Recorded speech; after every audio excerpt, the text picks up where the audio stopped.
Hello everyone, I'm Santiago and today I'm gonna be testing the surge on the GeForce GTX 950 for FPS monitoring. I'll be using CAM. If you want to download this software, there's a link down in the description. And if you want to purchase any of the parts featured in this build and support the channel, there are Amazon affiliate links down in the description too. So the surge, I'll be doing 1080p, 900p and 720p. To skip any of those sections of the video, check the description below. So first I'll show you 1080p targeting 30 frames per second, which means maximum settings, since I was unable to hit 60 frames per second even at the lowest setting with shadows turned off. Then I test 900p targeting both 30 and 60, so I'll be using the maximum settings and then the lowest setting. And finally at 720p I was able to get 60 frames per second by using my own tweak settings, but on max settings it wasn't that far away from 60 frames per second. It wasn't as consistent as the tweak settings I made,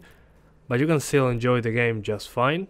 It's all up to you, you can choose the configuration you want. So the first thing that I will lower in the options menu if you want better performance is screen space reflections. Then the other one that I will lower is shadow quality.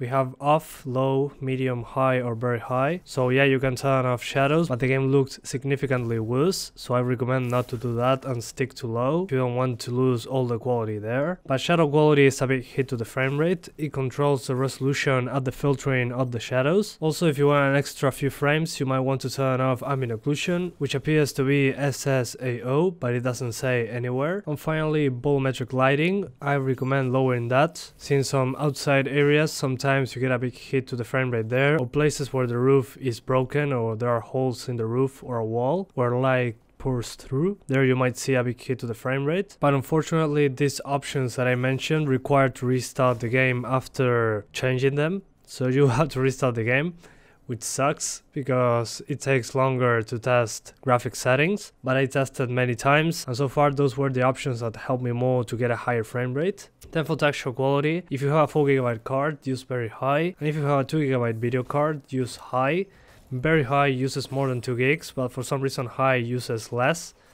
So there seems to be a huge boost to texture quality from high to very high, so keep that in mind. And then for anti-aliasing modes, we have SMAA and FXAA. SMAA looks better, but it's a bigger hit to the frame rate, a slightly higher hit to the frame rate. I recommend using SMAA. And one important thing that I had to mention outside the options menu for the graphics, the controls for the PC version of mouse and keyboard are pretty good. I was more comfortable using mouse and keyboard in this game than a controller, which is weird. Usually a controller in these kinds of games feels better. In this case, for some reason, using mouse and keyboard for me was more comfortable, so I recommend you test it out. It's actually very well done. But yeah guys, that's pretty much it. I hope you keep enjoying the video. Thanks for watching and see you next time.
Have a nice day, Warren.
Take care.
a nice day, Warren.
Happy to help.